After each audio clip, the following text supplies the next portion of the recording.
Welcome back, Ghetto Nubians. Welcome back. And my message this time is we are in the month of October, and excuse the squinting, I'm outside in the sun, and sometimes I just want to have direct sunlight to my eyes and my face, and so I'm not wearing sunglasses. But anyways, back to the topic.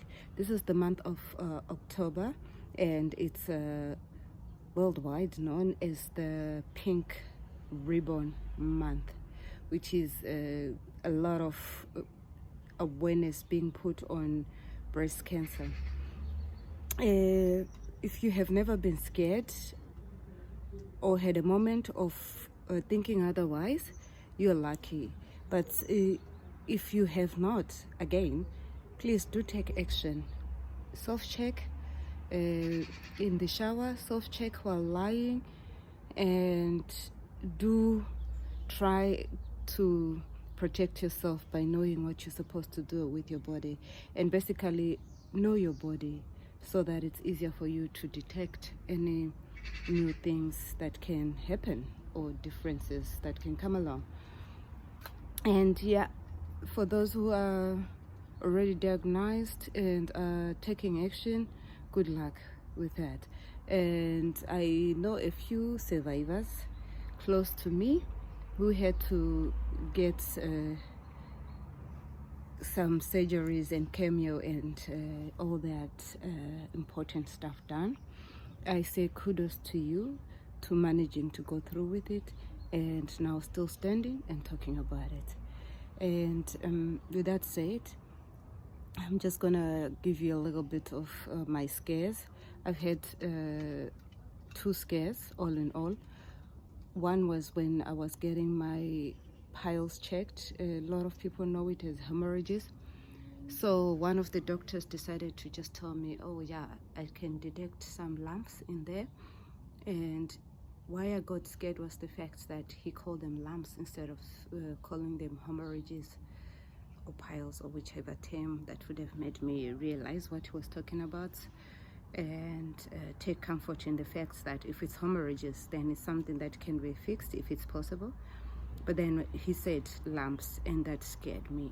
And since he was a specialist, he still had to convey his findings to my GP, who then will explain everything to me. And all that fear was really for nothing, because it turned out that it was just hemorrhages. I'm sorry I'm using the word just as if it's something light. It's not something light, and unfortunately for me, it's something that I have to live with for the rest of my life, because where it is, they can't take chances in removing it.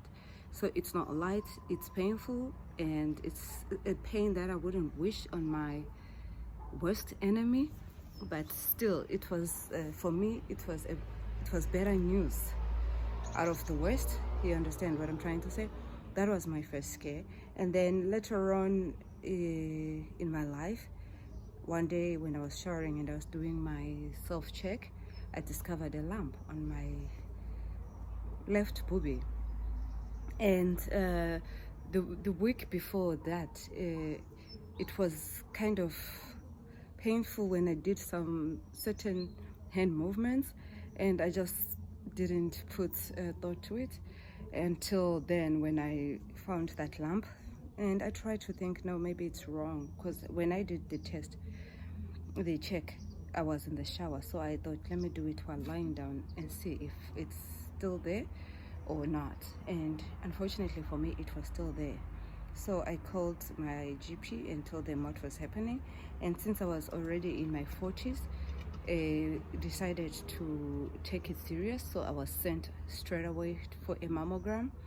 And I went in and they did the mammogram. And then after that, I went for what do you call it? A scan.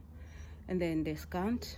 And at this point, they scanned both breasts, which turned out that I had a lot more than one lump, but the one I had gone in for, it was big and I could feel it and you could see the swelling. But then turned out I had more little ones in both boobies. I think it was 16, 18, something like that. And so they did that, and then later on I went back in for a draining so they could go in to see what it was. And fortunately for me, it turned out to be benign. So yes, I was scared because I didn't know what then after I get my results. But then fortunately for me, it turned out to be nothing of a problem per se, and it didn't require any surgery and stuff like that. So yes, it's smart to do self-checks.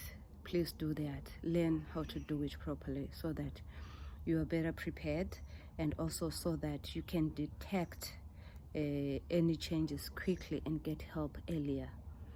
And with that said, please, this month of October, help someone if they don't know how to do the self-check. Help them, direct them, and encourage others to do the self-check. On that note, get on your BS. Please do remember to subscribe, like, share, and comment. And before I close, I want to say, please do be aware that it's not only for women. Some men can get it too, but the percentages this far is not as high as it is with the women. Yeah, I got a companion. There he is. Come on, G. He's ignoring me.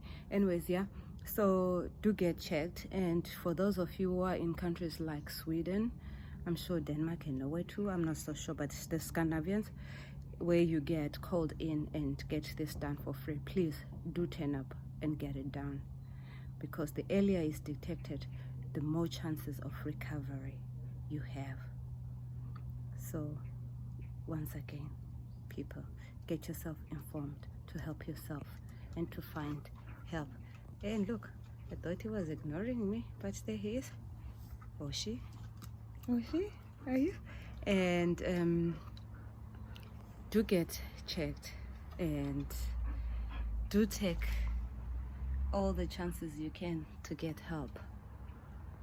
And if at all you are in a better situation where everything is clear and you can go on with your life, do support the researchers, do support the foundations that are doing more for the women who are infected, or for the families that are affected, by buying anything you can afford, which then donates or forwards a certain percentage to that.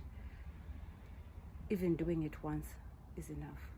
So with that said, make your own contribution and share your story.